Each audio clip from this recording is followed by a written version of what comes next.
back, my friends, to the Sacred Writing Podcast. I am your host, Kira Brinton, and I'm so excited because this podcast has been bubbling up for about 5 days, and I have not had a second to record it. So I woke up at 5 a.m. and I'm here before I take my kids to school, recording this episode for you because it is so loud.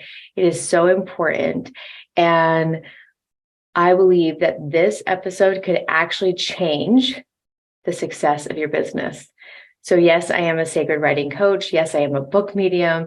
I am a publisher, but underneath everything, at the heart of it all, I love business. And I believe so deeply that if you don't know how to run business, you don't get to actually go out and change the world. So you and we get to talk about business today. We get to talk about entrepreneurship. And of course, it's going to be so much fun.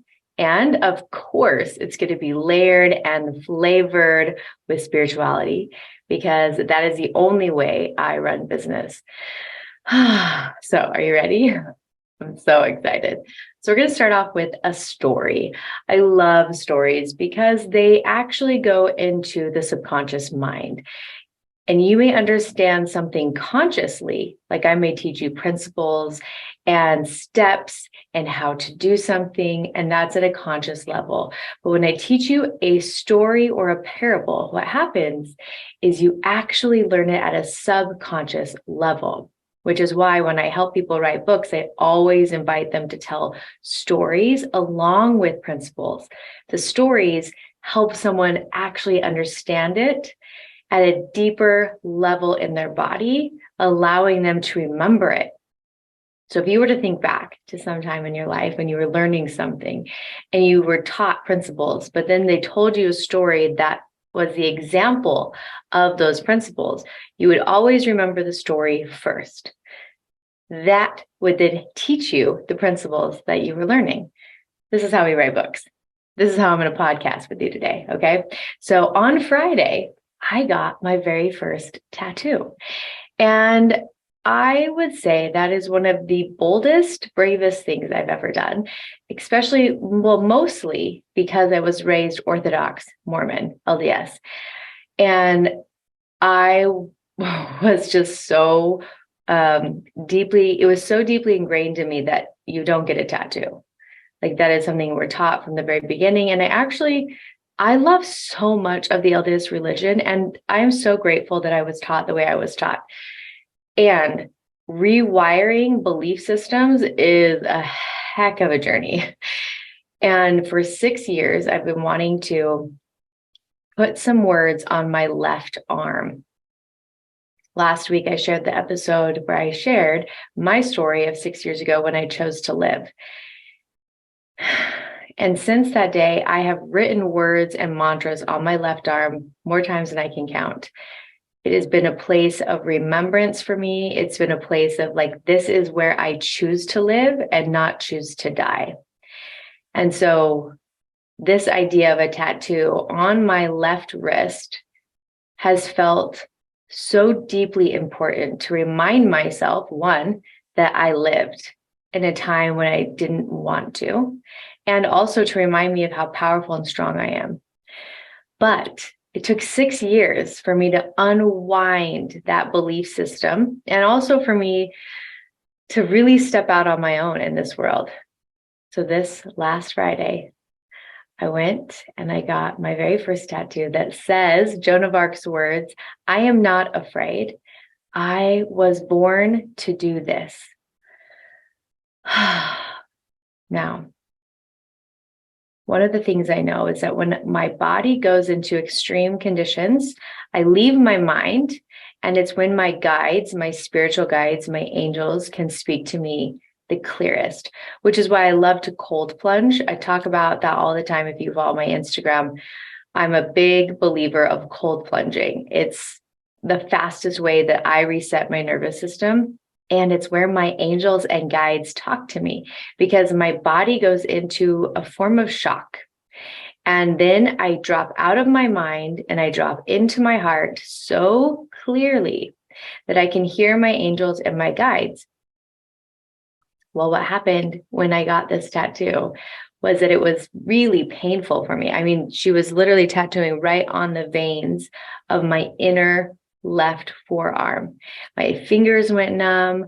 It was so painful that I dropped out of my head, out of my mind, and into my heart. And I could hear my angels and my guides. And they had many things to teach me while I was in that place of surrender. And one of the things I heard was, today you get a car. I bet you didn't think that was what I was going to say. Let me tell you a little backstory. So the last 7-8 years, I have driven a 12-seater Ford Transit, which is like what Amazon drives. And I have loved it. I called it the adventure bus. I would take trips with my kids every summer for months at a time to California, to my parents' cabin. I mean, this car has been such a beautiful place of adventure and also friends. I mean, 12 seats, I could pack that baby full. But I got in a car accident last year.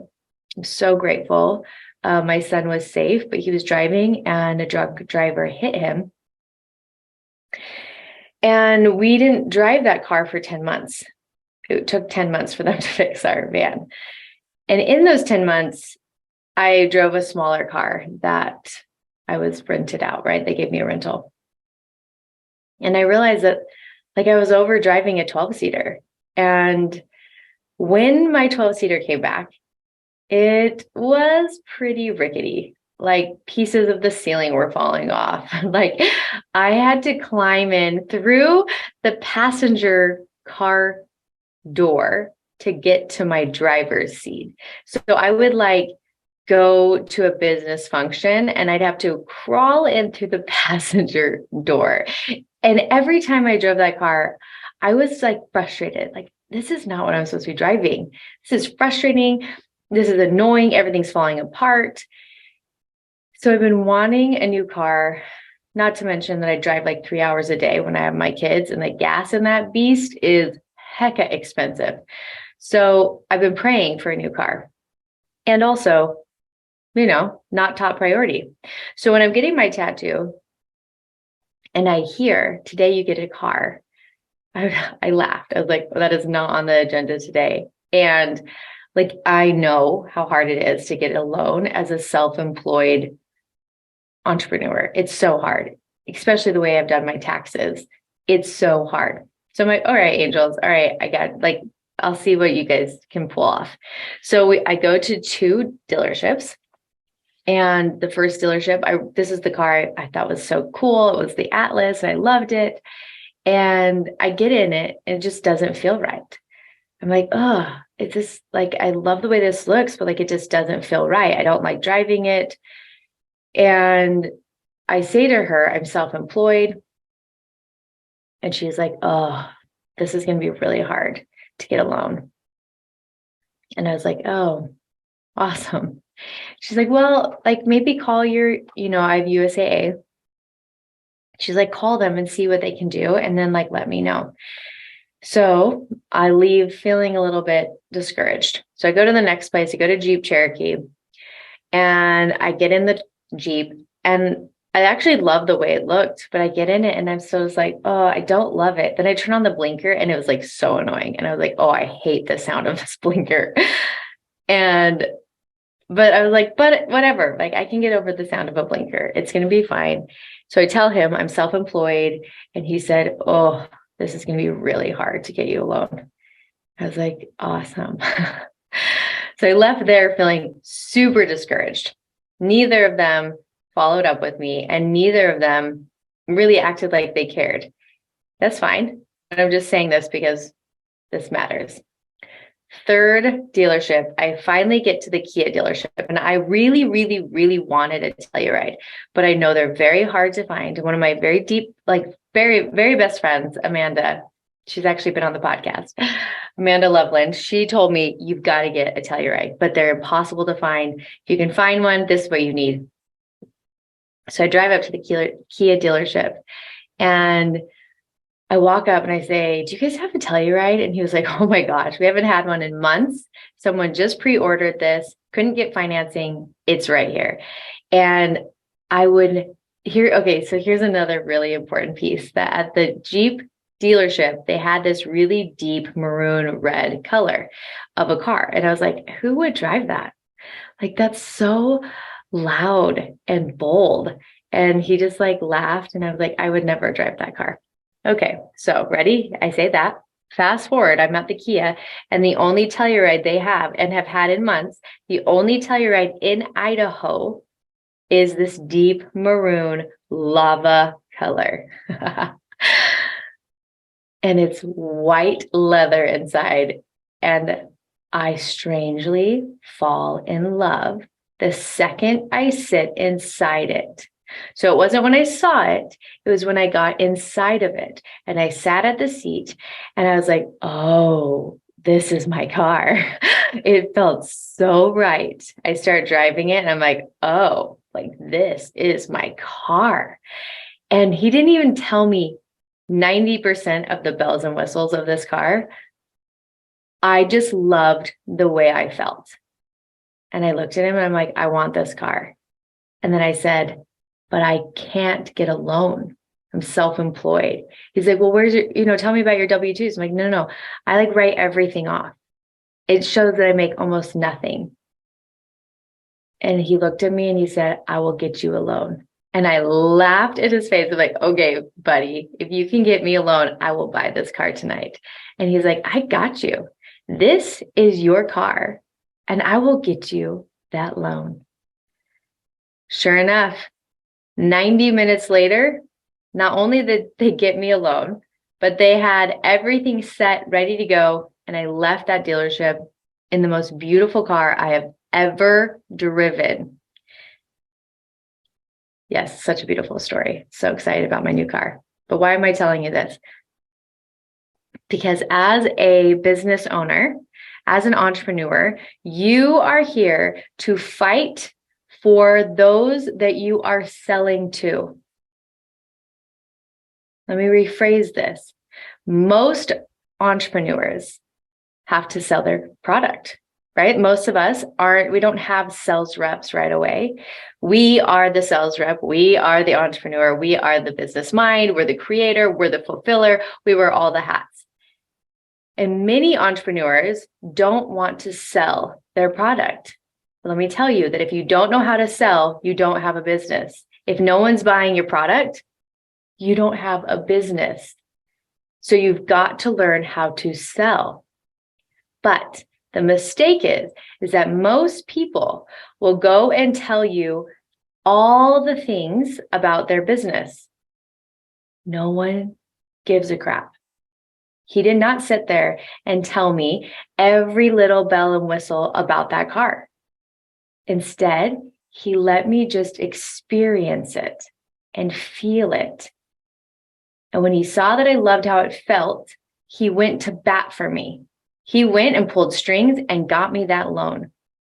And now, when I'm driving down the road, 30 minutes in my beautiful, luxurious white leather car, and my seats are heated and my steering wheel is heated, all of a sudden, the chair starts to massage my lower back. Yeah, did you know that cars do that? I did not know that.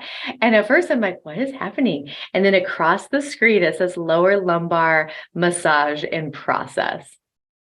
And every day I'm delightfully surprised of what's in my car. Every day I'm like, oh my gosh, what? I didn't even know that the ceilings were gray suede until I bought it. And the next day I looked up and there was gray suede. So I'm pleasantly surprised every day. I did not buy that car because of the gray suede or because it had a lower lumbar massage or because the steering wheel was heated.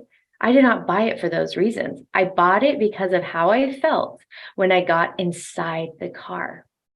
People will never buy your product or your programs because of the bells and whistles. They will buy it because of how they feel, how you make them feel. I have had many people spend $25,000 with me and then email me the next day and say, I have no idea what I bought. That is how I want every sales call to go, because that means that I help them feel the possibility, what is in their future. And it was not because of my programs. It was because of what I created for them on that sales call. And then every time that they meet with me or every time they're in my program, they're going to be pleasantly surprised because I already have all the bells and whistles. Like everything's involved. I've got courses, I've got coaching, I have support for them. I have everything they need. They don't actually need to know that because I already have it. Just like I didn't need to know what the car had. It already had it. It had everything I needed. That's not why I bought it. I bought it because of how I felt. Your job is to create that environment for your client on that sales call. And how you do that is you listen to them and you hear what they need, and then you go to bat for them. So those first two beautiful sales reps, they were lazy. They were lazy, and I would call it selfish selling. Both of them told me all about the bells and whistles of the car. And when I told them that I had a hard time getting a loan, they just were like, oh, I don't really want to play this. And so they gave up. And I walked away with no car.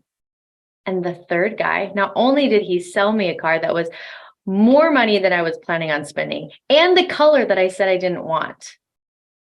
But do you know why he did? Because he went to bat for me, because he fought for me. And because of him, I have a car, a brand new car that I love.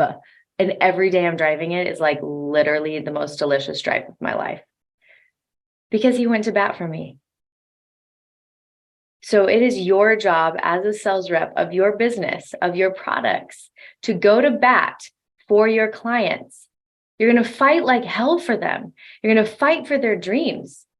If you don't fight for their dreams, they're not going to have their dreams. So I look at it all the time when I'm on a call with a potential author. If I don't fight for them and they tell me, oh, I can't afford this right now, and I say, okay, well, I'll talk to you later. Guess what? 90% chance they're never going to write that book. What a tragedy. 90%, like they're just not going to write it because they're not going to. They need my support. They need my publishing house to be able to publish their book. And so it's my job to fight like hell for them. And if I show up and I fight like hell for them and they still say no, well, at least I know I did my part. But when I fight like hell for them, it is not me telling them about my business. I am not there telling them you get a mastermind every week. You're going to get professional editing and formatting. And I'm going to be here to coach you. Like I will mention that for about 4 minutes of the sales call. That's it. 4 minutes of the sales call is all I'm going to mention that. The rest is all about their vision, what is in their heart and what is in their soul. And then allowing them to be in a safe environment where they can believe it to be true. I create a safe environment for everyone who comes on a sales call with me, that the dreams that are in their heart can actually become reality, because I know they can. I'm not blowing smoke. I know 100% everybody who works with me is going to write a book and publish it. That is a non-negotiable thing for me. So if someone comes and they have a vision to write a book, I hear it. I create a fertile ground for them so that they know that their dreams being planted in my listening are believed. And then I'm going to go to fight for them. And I'm going to help them move past their fears and limitations, because that's all a sales call is. It's you showing up, listening, and then showing them what is actually possible. So I want you, listener, right now, to let go of whatever fears you've had around sales calls, around anything of being a slimy sales rep, of anything that says you hate sales calls. If you say, I hate sales calls, that also means you're saying, I hate making an impact. We do sales differently over here. Every time before I meet with a new potential client, I pray for them before I get on my Zoom call. I call in their angels before I get on that Zoom call. I bless them that they will have the money to be able to pay for my products. Because that money that pays for my products brings them their dream into reality. So this is not about me making money. This is about me making an impact. As you do this work and you shift your ideas around cells, you will impact more lives. You will make more of a difference. And my goal every time on a sales call is that somebody's life changes just by being on that sales call. Whether they work with me or not, their life changed for the better. That's the goal. That's the intention. And that is selfless selling. One of the greatest blocks in the way of success is when we're thinking about ourself during a sales call. And how that would look is that if you are on a sales call with someone and they're talking, and the whole time in your mind, you're thinking, okay, how am I going to get them to pay this amount of money? And do I think they have enough money to pay for this? And are they going to say yes to me? And this is all while this potential client is talking and your brain is running. And this is normal. This is called being human. If this happens to you, welcome to humanity. Okay. This is the thing that you get to clear out. So when this potential client is speaking to you, you get to listen like you've never listened before. You get to hear where they need support. Where are they struggling? Where can you hold them? And then I'm going to teach you what Richie Norton taught me, who was my greatest teacher on this principle of sales, which is you create what they need. You create what they need, meaning you hear what they need and then you feel it. And sometimes that means you're making up a brand new product. I did that recently 3 months ago. Someone came in and they didn't want to write a book yet, but they needed my support. And I made up a program right there, then and there on the Zoom call. All right, this is what we're going to do. We're going to work once a week for 30 minutes. It's going to cost this much money. Boom. New product was made to fulfill the need that she had. So easy. Why are we always trying to take a client and make them fit into what we've created? Instead, how about we just always be in service and hear what the client needs, and then we create it for them in the boundaries that work for us. Okay? There's one last piece that I cannot look over. This is something I learned from Benjamin Hardy. He is one of my favorite humans and was one of my very first coaches. He's massively changed my life in so many ways. He teaches the principle, always be the buyer. So that means that you are actually interviewing your client on a sales call. I'm always checking in. Does my energy like this person? Do I want to work with them? Do I want to spend time with them? Because that's my work. My work is that I actually channel with people. When I channel with someone, I actually go inside their energetic body. That's why I can feel how people feel. If you ever watch my channeling sessions, I can actually hey, I feel a pain in your upper back. And they're like, yeah, there it is. Why? Because I literally go inside someone's energetic body so I can channel easier for them and with them. I have to love this person I'm going to work with. And if I'm not a holy hell yes for them, I do not sell them my product. I am the buyer. I may be selling them something, but I'm the buyer. I'm choosing who comes into my masterminds and who works with me one-on-one. I choose what books I publish. I don't publish boring shit. And I say that every single day. When I'm on a sales call and someone comes in and they just want to write a book so that they can be an author, I'm like, I don't publish boring shit. If you want to come back and write a book that's going to change the world, then let's play. But other than that, I don't play here. I'm the buyer. I'm the buyer. You are the buyer for your world, especially if you are running programs where there are groups of people or you're working one-on-one. The energy of a mastermind is so imperative. It is it has to be clean. It has to be powerful. And you get to handpick who comes in. So that's why I love having digital courses, because if someone's not, either they can't financially join my person-to-person programs, they can at least have a course, which is going to be tremendously cheaper. Or if someone I don't really know if I want to work one-on-one with or in my mastermind, I can sell them a course. But even sometimes I don't really want to play in that person's energy at all. So I don't offer them anything. And instead I refer them to someone else who I think could serve them, because this is selfless selling, which means I don't want anyone to leave without support. So if you're not going to get it with me, let me show you where you can have it. If you can follow this model, one, you're going to love taking sales calls because it's just service at a higher level. Two, your business is actually going to explode because you're going to show up and have a sales call like nobody else has experienced. Most people are used to the selfish selling, which is somebody pushing their business on you, which is someone trying to convince you to buy their work.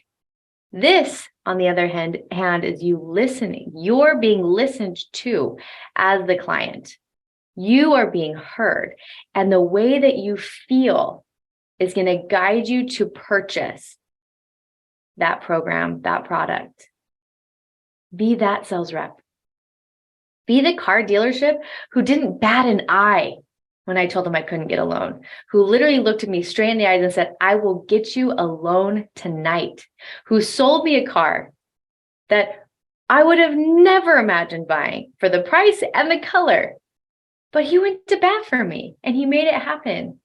And that, my friend, that is what your clients need you to do. They need someone to first believe in their dreams. They need someone to hear them. They need someone to love them and then go to freaking bat for them. They need someone to fight like hell for them because their mission and their purpose and their dreams are so important. And without you, they may not ever see them realized. So stop making this shit about you because it's not about you. It's all about them. It's about what they need. And you have the work that fulfills their needs. Stop hiding your work. Stop saying you hate sales because that means that you aren't serving at the capacity that you totally could be serving at. Let's rewire our brains, our minds around sales. Sales is service. When you do it like this, go change someone's life, go impact their world, go make their dreams come true. But to do it, you have to sell them into your work. And they will be forever grateful that you showed up for them, that you fought for them, that you believed in their dreams. Let's change the conversation on sales because you have mighty work, my friend. And if you can figure this out, you will be able to continue to create business at an extraordinary rate. You will be able to create massive impact in people's lives. And you will love what you do. So there you go. That's the parable of the 3 cars and the salesman who fought like hell for me. I hope you loved it. This is one of my favorite topics. I'm going to be probably doing more entrepreneurship episodes here and there because I love business. Marketing is impact. Sales is impact. Business means you're making a difference. And when we rewire our brains around how we look at business, we create more success and way more impact in the world, which is what I am all about. So with that being said, if you would like to get on a sales call with me and have me fight like hell for your dreams, and also for you to experience what this is like and for you to write your book, then I want you to click the link in my show notes or just head over to Instagram at Kira Brenton and send me a DM.